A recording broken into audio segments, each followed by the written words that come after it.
Hello. So, can you name the most influential comedian of the last 15 years that you've never heard of? Yeah, that's not a trick question, actually.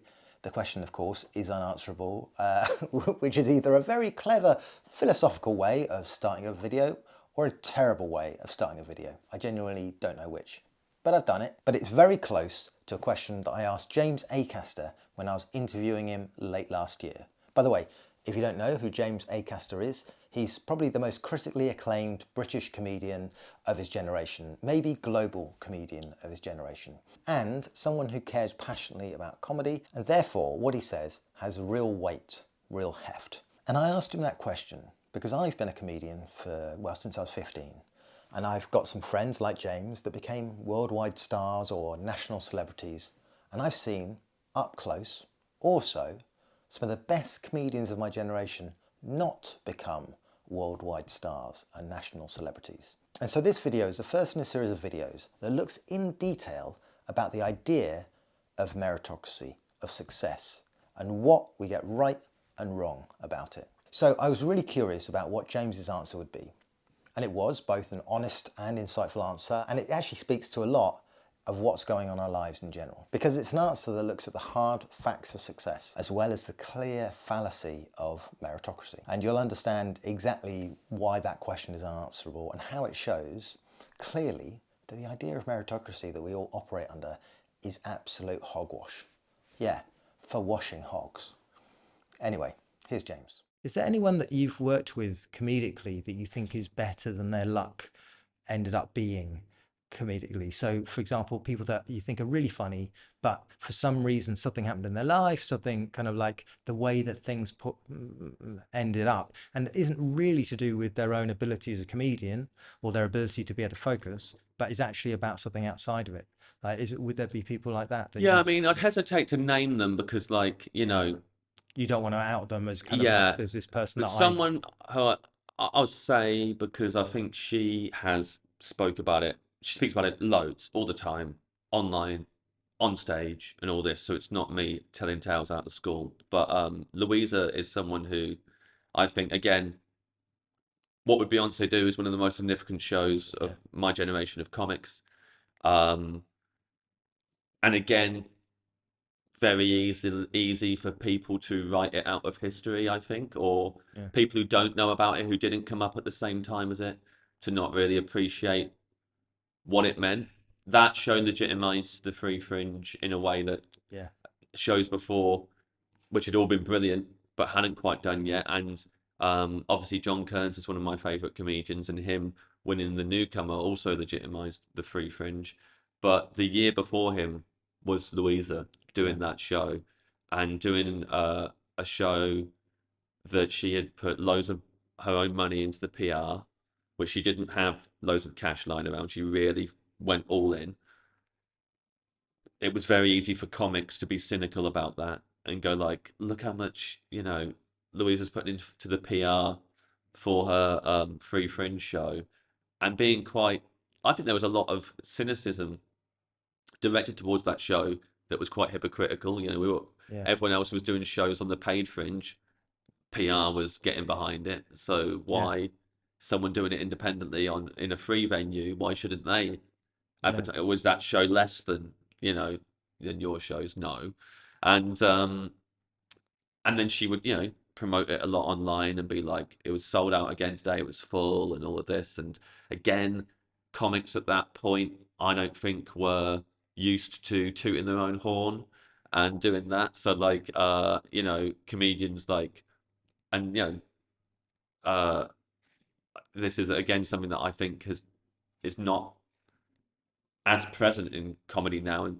probably Louisa played a part in changing that. Like, but at the time, comedians would be like, "Oh, you shouldn't yeah tell everyone how well you're doing, how it." But when you've got an independent show on the free fringe and you're doing it completely by yourself and you've put loads of your own money into it, yeah you do whatever you can to get people through the door, and that kind of hustle uh, is going to pay off, dividends. And like, and she did. She had full rooms for the whole festival. People absolutely loved the show. She was doing stuff in the show, which again, a lot of cynical comics who haven't made the impact that Louise has made would go like, oh yeah, it's cheating, going into the audience and playing a song and dancing and getting people going like that.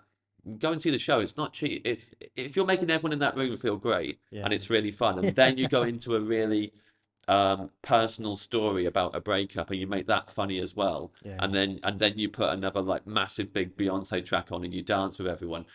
That's no one was doing that. It was a really fun way of doing a really personal and open, vulnerable show. And It was entirely right for her and totally as she should do persona wise. It was yeah, entirely aligned and it was, yeah. I went to see it at Leicester Square Theatre and I loved it. And like Louisa, if you are listening, I'm sorry that I'm singing its praises this much because Louisa did tell me very clearly the show is not aimed at me. But like as a comic, I was a huge fan of it. I thought it was so good. And then she did it again Mm, with her follow-up show. Now that's really hard to do that with like a show that has that sort of impact that you've done off your own back. And then the Am I Right ladies did it again.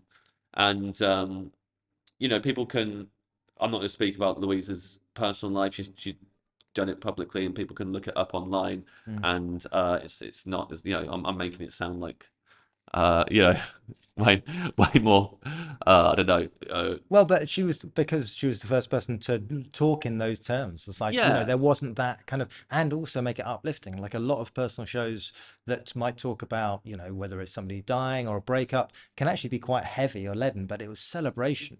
There was a yeah. celebratory part of the show, which I think is unique It's an to, empowering and yeah, emboldening part to the show, and like yeah, and like I think there are comedians today who don't know they're influenced by her. And I think yeah, that like she and there's a lot of people like this who like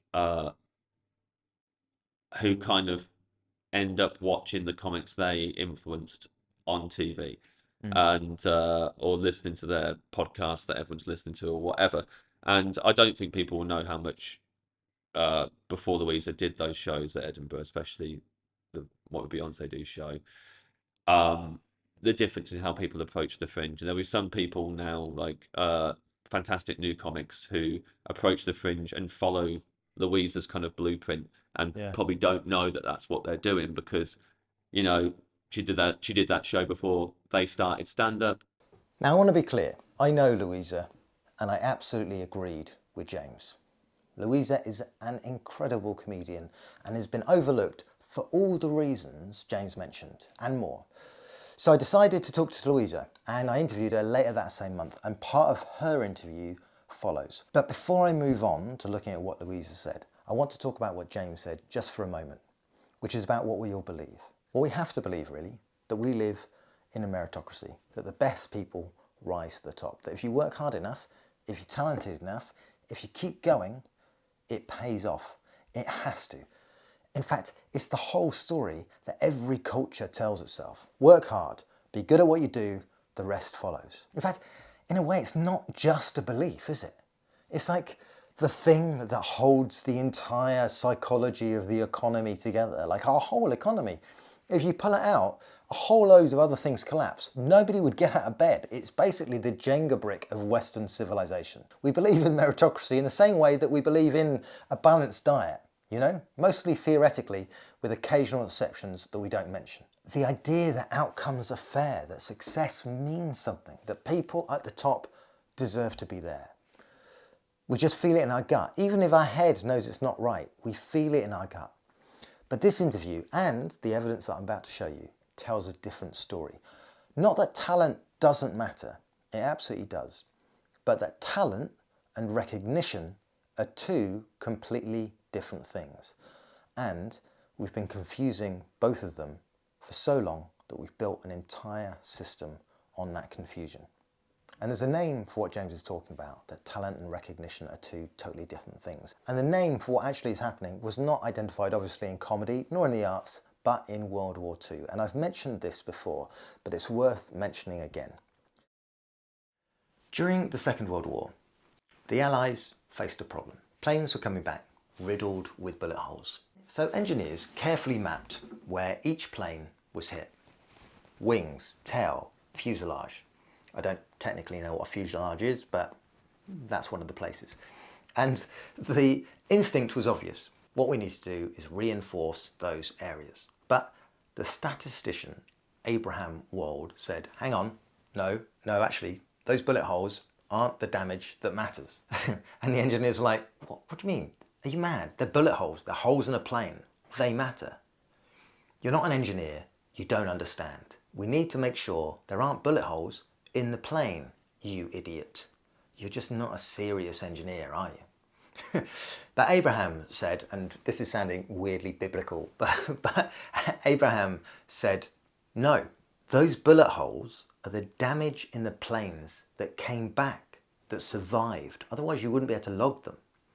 The real danger is in the places with no holes at all. Why? Because those planes that were hit in those areas never came back. It is called survivorship bias, and here is what that is. We build our entire understanding of what works in business, in art, in comedy, from the people, the data points that made it back. We reverse engineer a theory of success from an incomplete sample and then present it as a universal law.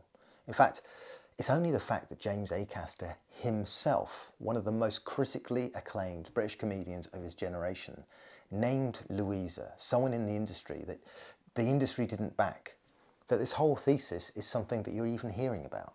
Because this thesis is delivered by a survivor. James is one of the planes that came back, pointing at the ones that didn't.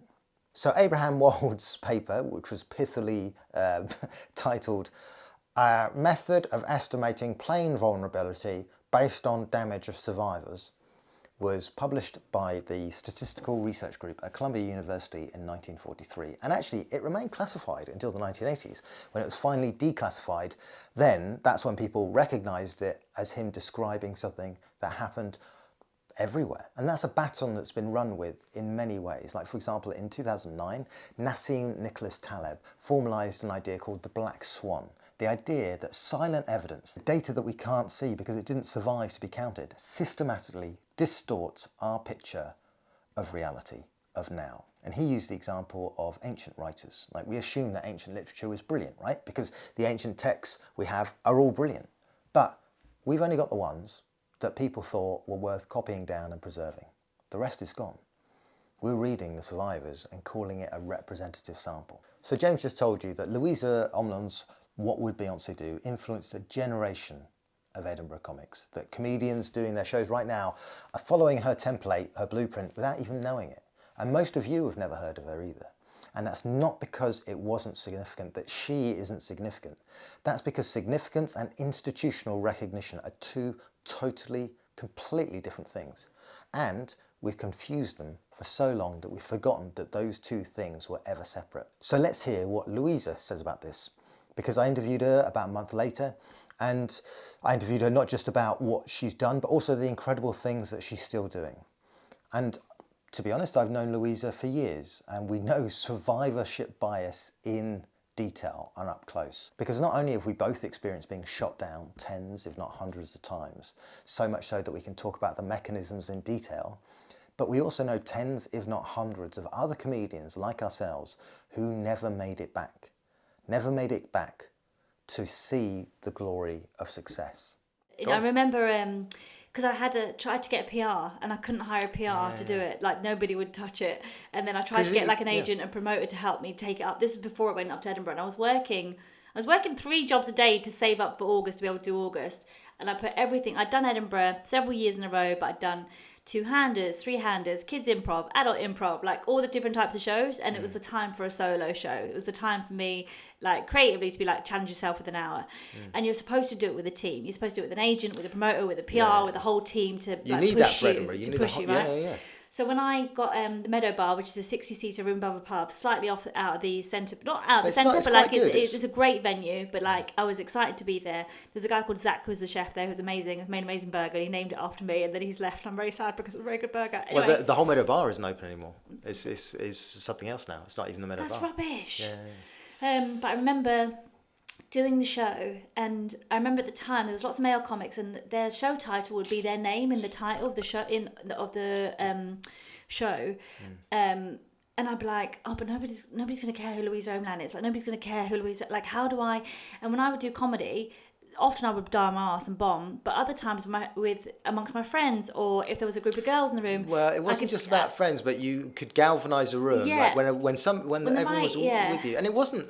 It was way more than 50-50. You could really bring a room together because you were doing improv at the time. Remember, I saw you a lot of that. Yeah. And then you really had the skill of bringing everyone And I with started doing something called musical bingo, where I'd host a bingo night, and I could make a room full of people playing bingo laugh. So I was like, oh, I can do it. How do I do it in the... So when it came to my show title, I was like, well, how do I tell them that, hey, my show is... I know you might not go to comedy because it's guys, but mine's different. Yeah. And like, I love Beyonce, right? And I wanted to call it What Would Cher Do, but somebody was like, nobody would come to a show called What Would Cher Do? And I was like, you're wrong. And so I changed to What Beyonce to be. So initially, the show title itself was a big marketing plea to be like, if you like this title, this show is for you. Yeah. Number one, which you're very good at show titles. That, yeah. But secondly, I remember when I did the show and audiences would love it, I was like, can you do me a favour? Can you tweet about it and just tell people that you love it? Because I can't get any reviewers in and no papers are coming and no PR's coming. So can you tell people about it? And then I would retweet the praise, which was not done at the time. People were like, no, people didn't do it. Don't do it. And I'd retweet it to be like, not just for my own ego to be like, oh, so look at this lovely feedback. But A, isn't it nice when you've worked hard for something and somebody gives you lovely feedback, number one. Yeah. But two, to be like, guys, if anyone has seen what Beyonce do and they Google it and they see, oh, what's it about? I'm not going to tell you, look what everybody else that looks like you is saying about it. Yeah. And then I remember a comedian tweeting being like, I find it really self-indulgent when a certain comedian is retweeting their own praise, like it's really irksome or whatever, it's really uncouth. And I was like, you've got a team. Yeah. You've got a whole fucking team. Yeah. I'm not doing it just to be like, oh, I'm amazing. I'm doing it because I need them to know that it exists for them. Yeah. Like, which is interesting because that is a bias which I don't think is seen throughout any of the artistic industry. So in the way that I've seen people prejudiced against because they're working really hard. Like there's a kind of assumption in art that you should just be able to walk in and like you can be so chill, and, you know, like you're so charismatic, and it's like and that can only be but that can only be true if you've got somebody else doing your PR, if you've got somebody else flyering for you, if you've got somebody else, and you can be chill about your show if it doesn't matter if it goes well or not. Yeah. Because whereas if you need to sell a certain amount of tickets, otherwise you're going to lose a lot of money. Like I know this obviously for years and going into debt and bankruptcy, but there's a whole different way of being an artist or being a creative where you need it to work. Mm-hmm. Because if you need your art to pay for itself, it brings a pressure to it that even as a comedian, it's a lot harder to be funny when you need it to work. Like, and I don't think there's recognition there, which I always found annoying, because you go, I'm getting standing ovations at my shows, which is amazing, and they're not nominated, I didn't win any awards 2 years in a row, especially with Am I Right Ladies next year, because everyone was like, oh, if one year doesn't get nominated, the next year will, because that show, it was all this that I was going to get, the yes from the industry, and it never happened. So here's what Daniel Kahneman, Nobel laureate, and his collaborator Amos Tversky found out about how we make sense of success and failure. And they called it the narrative fallacy. And the experimental work behind it is worth knowing in detail because it explains something very specific about why the comedy industry got Louisa wrong and gets so many people wrong. In fact, most industries do. So one of Daniel Kahneman's and Amos Tversky's most important studies gave participants 2 different versions of a story about a banker. And in one version, the banker was described as careful, methodical, good at his job. And the story ended with him succeeding. In another version, the exact same description ended with a different outcome. Then, when participants were asked to judge the quality of the banker's decisions, they consistently rated the same decisions as better when the story ended in success. Not because the decisions had changed, because they hadn't. The outcome had. We work backwards. We start with an ending and construct a reason, is how our brains work. Amos and Tversky demonstrated this across dozens of experiments, as well as in their 1974 landmark paper in Science, Judgment Under Uncertainty, Heuristics and Biases, and later in Kahneman's 2011 book, Thinking Fast and Slow. The core finding is that the human brain is extraordinarily bad at tolerating randomness. You feel me, right? We need stories. We need causes. We need reasons. So that when we look at someone who succeeded, we can construct a causal narrative. It makes the world feel just. They had the right voice, the right material, the right je ne sais quoi. She didn't. You see, it all makes sense in retrospect, doesn't it? I mean, it always makes sense in retrospect, because retrospect is very, very good at its job. In fact, I'd go further to say retrospect has never been wrong in its entire career. And that narrative feels true because we're telling it about someone who did succeed, right? And the same brain, looking at someone who didn't succeed, constructs a different narrative. Well, something was off, right? They just weren't ready. I mean, there was a flaw. And that narrative also feels true because we're telling it about someone who didn't succeed. Because what the research shows is that both narratives are largely after the fact rationalizations. We don't identify the qualities that led to success. We identify the qualities of successful people and we call them the qualities of success. It's circular. It's unfalsifiable. You can't argue with it. And that is how unjust meritocracy or meritocracy reproduces itself. It becomes self-fulfilling. Nothing about the merit itself, just a meritocracy in name. And I want to make this personal because I'm not just someone citing studies. I grew up on a council estate in Dorset, and from the age of 15 I was doing stand-up comedy, doing great work, circuit work, getting 5-star reviews in Edinburgh shows, and for most of that time I had no safety net. If I failed, I failed. I ended up getting into debt and I went bankrupt. And that's not because I wasn't good enough, but because the gap between good enough and financially solvent turns out to be enormous and the chasm very deep. And none of the survivors talking about their career had actually experienced that, because you don't generally survive that. The thing that eventually allowed me to survive in stand-up, the thing that gave me enough stability to keep going, was this comedy club. And that built up around me while I emceed it pretty much every single day for 6 years. And it built from going 1 day a week to 9 shows a week, and is now a venue that puts on 50 shows a week. And the strange irony is, right, is that most people now don't think of me as a comedian at all. They think of me as somebody that runs a venue, which is like if Abraham Wald had spent so long explaining the planes problem that everyone just forgot that he was a mathematician and just started calling him, you know, the bullet guy. I mean, this one's a bit niche, but, you know, I know you guys will get it. And that's the total irony, is that the comedy work that saved my career became the very thing that redefined me away from what I was trying to do in the first place. And that's not a complaint. I'm just really, really lucky to still be in the game. It's just a thing that happens, especially if you live outside the privilege factory. Because if you live outside the privilege factory, you need to get in. So you put the ladder up to climb in the window, and it turns out that the ladder's against the window, so you can't actually climb up and get in. It becomes the very thing blocking the way. Yeah, go with me on that metaphor. It kind of makes sense. I may have taken it too far. Why am I on a ladder? I'm a comedian. I don't do slapstick. But my main point is that the club became my identity before the comedy could. And this is true, is that the best, most creative, original comedians of my generation fell by the side. They were hugely talented, seriously talented people, just didn't have the luck of the landing, or lost a job at the wrong moment, or just ran out of runway. And we don't talk about them because there's no story to tell that doesn't sound like failure or sour grapes. And the same is true with Louisa, who is still making incredible work. I can't say it enough. Like, she just workshopped a musical, God is a Woman, which you can see at, in fact, I'll put the way you can follow it here. She's just moved from Austin, Texas, sold all her belongings, been performing everywhere. You can see it at this club, you can see it at Top Secret, you can see her in lots of places, but I'll put the link. And her work is not desperation. That is just how you develop the work, because the industry didn't provide runway for her. So she's trying to build her own piece by piece, much like I did with this club. And that's grit, that's staying in it. And the meritocracy myth has no category for that.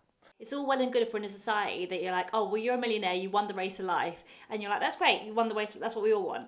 But for many people, you go, well, yeah, you ran the race of life because the whistle went off and it was a straight, clear road and the thing is there.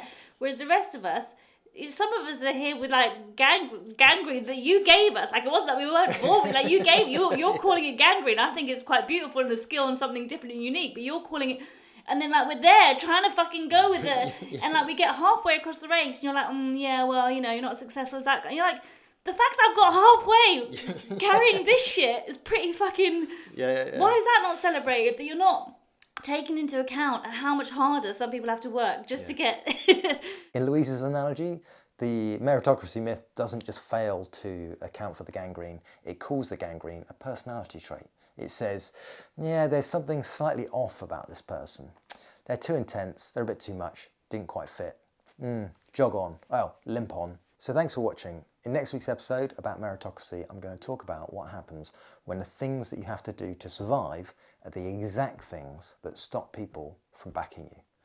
And essentially the effects of code shifting, you know, the hustle penalty, and the psychology behind why we can't see talent and instead we see something else entirely. If you've enjoyed this video, if you found it useful and interesting, you can support down here, and hopefully I'll see you at some point soon.